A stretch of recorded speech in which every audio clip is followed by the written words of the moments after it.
মে মাসের গ্রহবিন্যাস সিংহ রাশি লগ্নের জন্য দুটো পথ খুলে দিচ্ছে।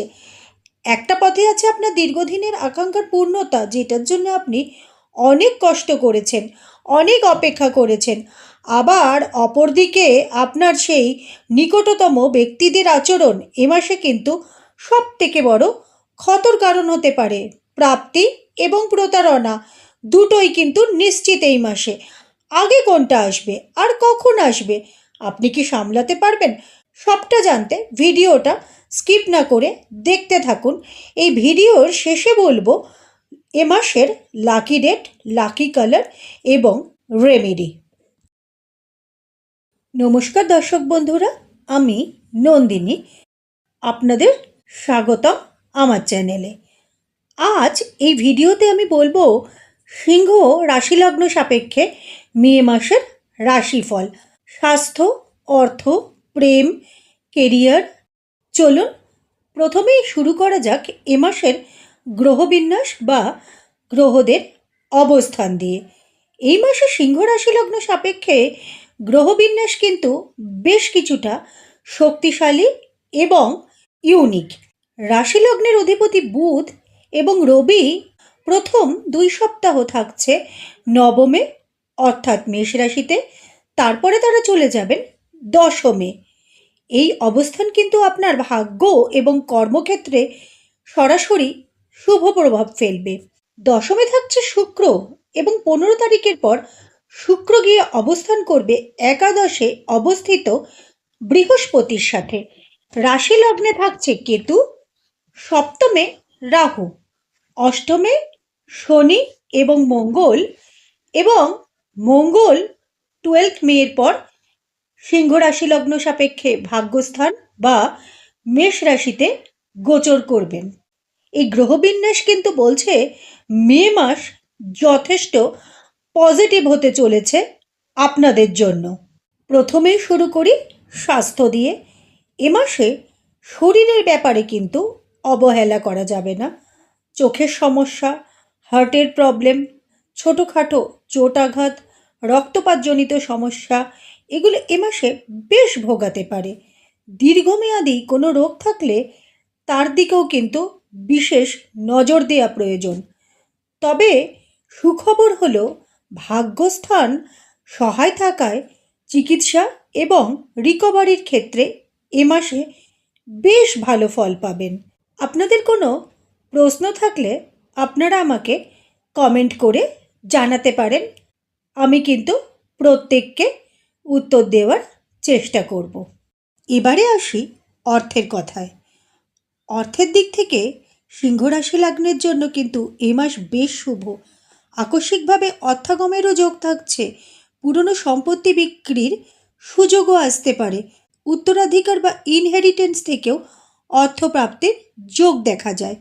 ব্যয়ের দিক থেকে এ মাসে চিন্তার বিশেষ কোনো কারণ নেই। অর্থ নষ্টেরও যোগ নেই কিন্তু এই মাসে সেইভাবে। এবারে আসি সন্তান এবং শিক্ষায়। সন্তান স্থান এ মাসে কিন্তু বিশেষভাবে শুভ। তাদেরকে নিয়ে এ মাসে কোনো উদ্বেগের কারণ নেই। সন্তানের সাথে সম্পর্ক কিন্তু ইতিবাচক থাকবে। মাসের দ্বিতীয়ার্ধ থেকে সন্তানের সাফল্য কিন্তু আরও বাড়বে। ছাত্রছাত্রীদের জন্য এই মাস বেশ ভালো। তারা যথেষ্ট ফোকাসড এবং মনঃসংযোগী থাকবে। উচ্চশিক্ষায় সাফল্য, কম্পিটিটিভ এক্সামেও ভালো ফল আসবে এবং পড়াশুনোর সূত্রে দূরযাত্রা বা বিদেশ যাত্রারও সম্ভাবনা থাকছে। এবার আসি রিলেশনশিপে। মে মাসে বিবাহের যোগ কিন্তু বেশ প্রবল। নতুন সম্পর্ক তৈরিরও সম্ভাবনা থাকছে। বিবাহের সিদ্ধান্ত নিতে পারেন এ মাসে। তবে বিবাহিতদের জন্য একটু সতর্কতা থাকছে। সম্পর্কে কিছুটা মনোমালিন্য ও সংঘাত কিন্তু আসতে পারে।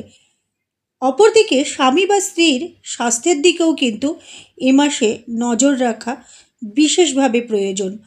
কথায় সংযম রাখলে সম্পর্ক অনেক পজিটিভ থাকবে। এবারে আসি সবথেকে গুরুত্বপূর্ণ এবং ইন্টারেস্টিং পার্ট, কেরিয়ার। রবি নবম এবং দশমে থাকায় এই মাসে আপনারা সময়ের ফেভার পাবেন হিলিং প্রফেশনে যারা আছেন তাদের জন্য কিন্তু পুরো মাসটাই শুভ। তাদের মর্যাদা বাড়বে, বিচক্ষণতা দিয়ে পরিস্থিতি সামলাতে পারবেন। যারা মানি মার্কেট, স্টক মার্কেট, ইনভেস্টমেন্টের কাজ করিয়ে থাকেন তাদের জন্যও কিন্তু এই মাস বেশ শুভ। আর্থিক ক্ষেত্রেও যথেষ্ট পজিটিভ দিক থাকছে। কিছুটা চ্যালেঞ্জ আসলেও সাফল্য কিন্তু থাকবে। ক্রিয়েটিভ ফিল্ডে যারা আছেন তাদের জন্য পুরো মাসটাই শুভ, তবে শেষ দুটি সপ্তাহ আরও বেশি শুভ। বিভিন্ন জায়গা থেকে আপনারা কানেকশন পাবেন। যারা বেসরকারি জব করেন তাদের জন্য কিন্তু এই মাস যথেষ্ট শুভ। যারা নতুন জব সার্চ করছেন এই মাসে কিন্তু চাকরি পাওয়ার সম্ভাবনা যথেষ্ট প্রবল। যে প্রফেশনেই থাকুন না কেন এ মাসে কিন্তু কোনো সংঘাতে জড়ানো যাবে না। এটাই কিন্তু এই মাসের সবথেকে বড় সতর্কবার্তা। বয়সে বড় এবং ছোট ভাই বোনেদের সাথে সম্পর্কে উন্নতি, তাদের সাপোর্ট এবং সাফল্য আপনাকে খুশি করবে এই মাসে। বাবার সাথে সম্পর্কে উন্নতি, বাবার সাপোর্ট পাবেন। বাবার সাফল্যও এই মাসে কিন্তু বেশ শুভ। দূরযাত্রা এবং ভ্রমণেরও যোগ থাকছে এই মাসে। এই মাসের সবথেকে বড় সতর্কবার্তা একটাই কথা বলতে চাই, কোনো বিশ্বস্ত বন্ধু বা নিজের মানুষের থেকে অপ্রত্যাশিতভাবে ধাক্কা আসতে পারে। সবাইকে অন্ধবিশ্বাস করবেন না। আপনি কোন প্রফেশনে আছেন এবং প্রফেশনে কি কোনো বাধা পাচ্ছেন? আপনি কমেন্টে জানাতে পারেন। সিংহ রাশি লগ্নের মধ্যে যারা ইতিমধ্যেই মামলা মোকদ্দমায় আছেন তাদের জন্য কিন্তু মাসটা বিশেষ একটা অনুকূল নয়। এ মাসে নতুন করে মামলা মোকদ্দমায় না জড়ানোই ভালো। তবে মাসের দ্বিতীয়ার্ধ থেকে সময়টা কিছুটা অনুকূলে আসবে। এবারে আসি লাকি কালার, লাকি ডেট আর রেমেডি। এই মাসে হলুদ এবং কমলা রঙের যে কোনো শেড ব্যবহার করুন। মেরুন এবং কালো রং এড়িয়ে চলুন।